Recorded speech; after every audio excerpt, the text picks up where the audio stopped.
देखिए कह रहा है कि एक गोलाकार कांच के बर्तन की एक बेलन के आकार की गर्दन है जिसकी लंबाई 8 सेंटीमीटर है। ध्यान से सुनिएगा, एक बर्तन है जिसका बर्तन जो यहाँ पर जो उसकी गर्दन है, ठीक है, वे बेलनाकार की है, बेलन की आकार की, मतलब इसका जो बर्तन है वो जो उसका गर्दन वो कैसा है, बेलन के आकार का है।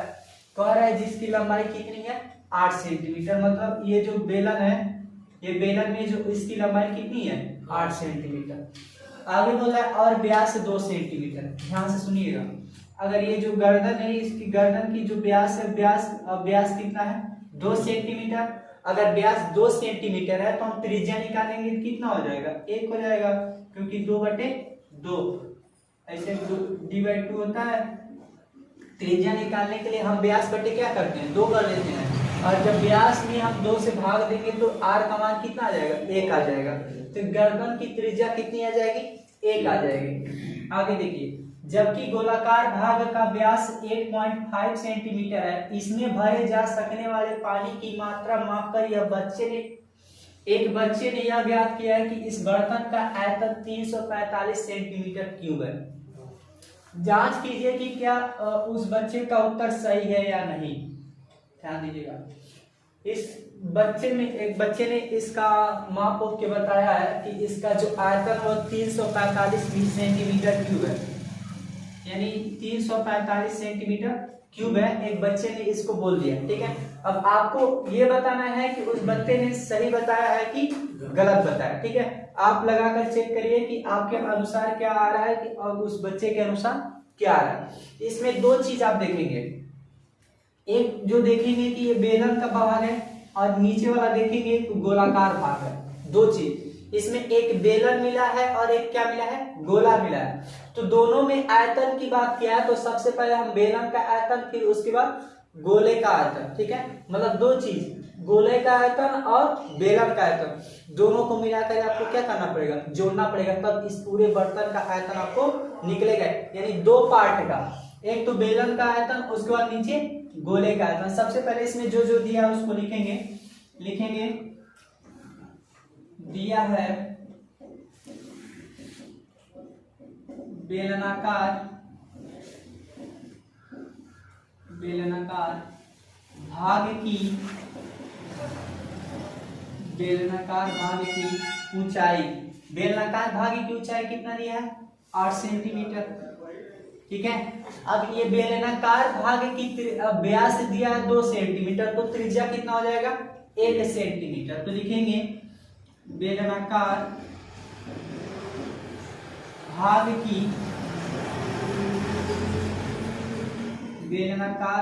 की त्रिज्या, तो d/2, त्रिज्या का मतलब d/2। तो ये जो 2 दिया है वो d की ही वैल्यू है, तो d को ऊपर लिखेंगे, फिर नीचे 2 से भाग करेंगे, कितना आएगा, 1 सेंटीमीटर। कितना जाएगा, 1 सेंटीमीटर।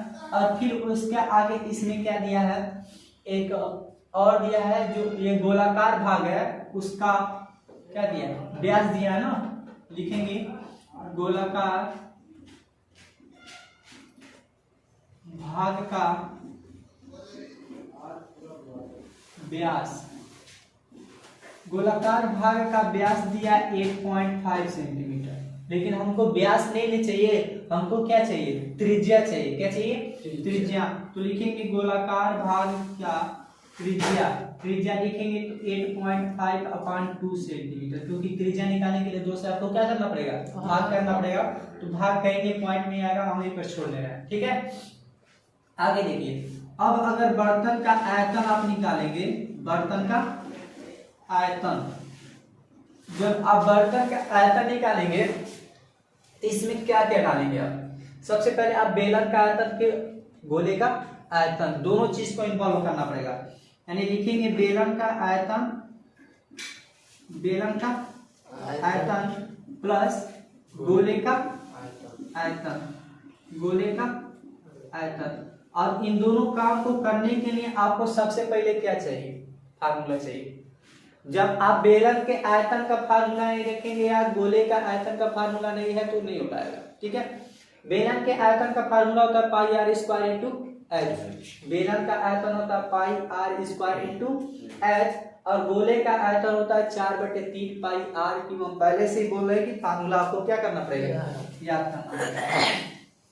पाई r square into h plus गोले का आयतन 4/3 पाई आर क्यूब। ठीक है, और यहाँ पर आपको क्वेश्चन में कहा है कि पाई की वैल्यू आपको कितना रखना है, 3.14। ठीक है, चलिए देखते हैं। पाई की वैल्यू आप ले लीजिए 3.14 गुणे आर का मान, ये बेलन वाला लीजिएगा और 2 गो आर है, एक तो यही आर, एक तो यही आर। ठीक है, तो ये गोला का है और किसका, बेलन का। तो बेलन का आर आपका कितना है, 1 है।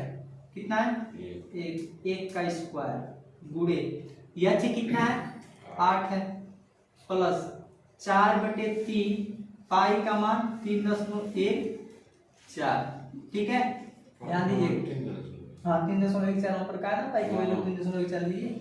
और आर का मान कितना लेंगे, तो आर का मान यहाँ पर हमने रखा है 8.5, और इस पे 3 पावर लगाया, तो इसको हम लोगों को कितनी बार लिखना पड़ेगा, 3 बार लिखना पड़ेगा, 3 बार ऐसे। ठीक है, अब ध्यान दीजिए 3.14 गुणे 1 का स्क्वायर 1 और 8 का ना 8। ठीक है, अब यहां से सुनिए, ये 2 दूना कितना हो जाएगा, 4 से 4 खत्म। ठीक, अब यहाँ पे क्या मिला, ऊपर 3.14 मिल रहा है और नीचे ये कितना मिला है, 3 मिल रहा है। ठीक है, अब यहाँ पर 8.5 8.5 8.5 तीनों का आपस में मल्टीप्लाई करना है। 8.5 और 8.5 तीनों का आपस में जब मल्टीप्लाई करेंगे, चेक करना 8.5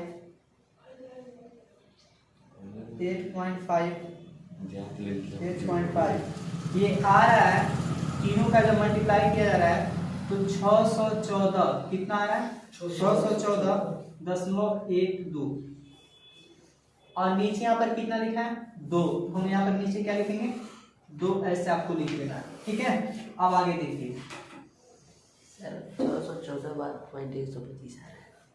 चलिए अब ध्यान देते हैं। अब इसका इसमें मल्टीप्लाई करना है, तो 8 चौक का 32 कितना हो जाएगा, 8 चौक का 32, 32 को 2 हासिल बचा 3, और 8 ही का नाम 8 में 3 जोड़ेंगे तो कितना हो जाएगा, 11, 11 को 1 हासिल बचा 1, फिर 8 3 का 24, 24 से 25, यानी 25.12 ये आ गया प्लस। अब यहाँ पे देखिए, सबसे पहले आपको इसका इसमें गुणा कर लीजिए, मतलब 3.14 का गुणा आपको करना है, 3.14 का गुणा करना है 614.12 में, तो ये आ रहा है आपका 198.3368। फिर नीचे आपका क्या है, ध्यान दीजिए, 2 का गुणा 3 में करेंगे तो 2 3 क्या हो जाएगा, 6, यानी 25.12 प्लस, अब इसमें 6 से डिवाइड कर दीजिए, 19 28.33 68 डिवाइडेड बाई 6। ये जोड़ने के यहाँ डिवाइड करने पा रहा 3 2 1 और 3 8। अब जरा ध्यान दीजिए लोग, अब इसको हम क्या करना है, जोड़ना है आपस में। तो 8 में 2 जोड़ेंगे तो 8 2 10 को 0 हासिल बचा 1, 3 और 1 4, 4 1 5, फिर दशमलव और 5 और 1 कितना हो जाएगा, 6, और 2 2 कितना हो जाएगा, 4, और ये कितना हो जाएगा 3, यानी 346 सेंटीमीटर क्यूब।